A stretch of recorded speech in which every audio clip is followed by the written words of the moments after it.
간암의 팔알은 본인이 가지고 있던 간질환에서 진행된다고 합니다. 그렇다면 간염에서 어떤 과정을 거쳐 간암으로 진행되는 걸까요? 간염의 종류는 A형, B형, C형, D형, E형, G형까지 다양하지만 그중 B형 간염과 C형 간염이 가장 문제가 됩니다. 대한간암학회 조사에 따르면 간암 환자 중 62.2%가 B형 바이러스 감염, 10.4%가 C형 바이러스 감염의 영향을 받았다 합니다. B형 간염은 침묵의 장기, 간에서 발생하는 질병답게 자각 증상이 없는 것이 특징입니다. B형 간염이 어느 정도 진행되면 나타나는 일반적인 증상으로는 피로, 발열, 근육통, 관절통, 속 메스꺼움 및 구토 증상, 황달 등이 나타날 수 있습니다. B형은 우리나라에서 가장 흔한 만성 감염으로 태어날 때부터 어머니에게 감염된 수직 감염이 대부분이며 성인이 된 후에 감염되는 경우는 상대적으로 적습니다.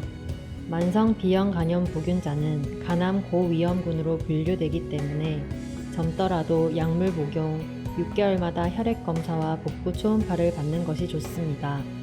C형 간염은 비경구적 감염으로 주사기를 공동 사용하여 전염되는 경우가 많습니다.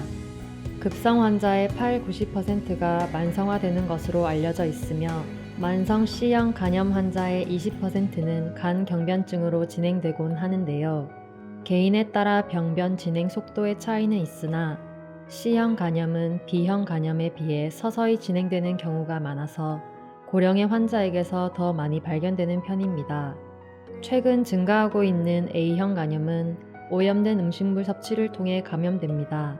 A형 간염 바이러스에 감염되면 급성 간염으로 이어져 황달, 간 수치 상승 등을 유발하지만 회복되면 만성화나 영구적으로 간 기능이 떨어지는 경우가 거의 없어 간암과는 별다른 연관성이 없다고 생각해도 됩니다.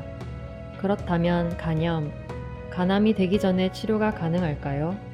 B형, C형 간염은 이미 수많은 치료약이 사용되고 있고 치료가 가능한 질환입니다. B형 간염의 경우 환자의 혈액을 이용한 바이러스 정향 검사를 통해 진단하게 되는데요. 이때 바이러스 수치가 높고 간 수치가 같이 높을 경우 항바이러스 치료제인 인터페론 등 경구형 바이러스 치료제를 이용하여 치료하게 됩니다. C형 간염 역시도 항바이러스 치료제가 개발되어 2개월에서 3개월 정도 경구 투여하면서 치료할 수 있으며 이후 간암에 대한 모니터 또한 함께 이루어집니다.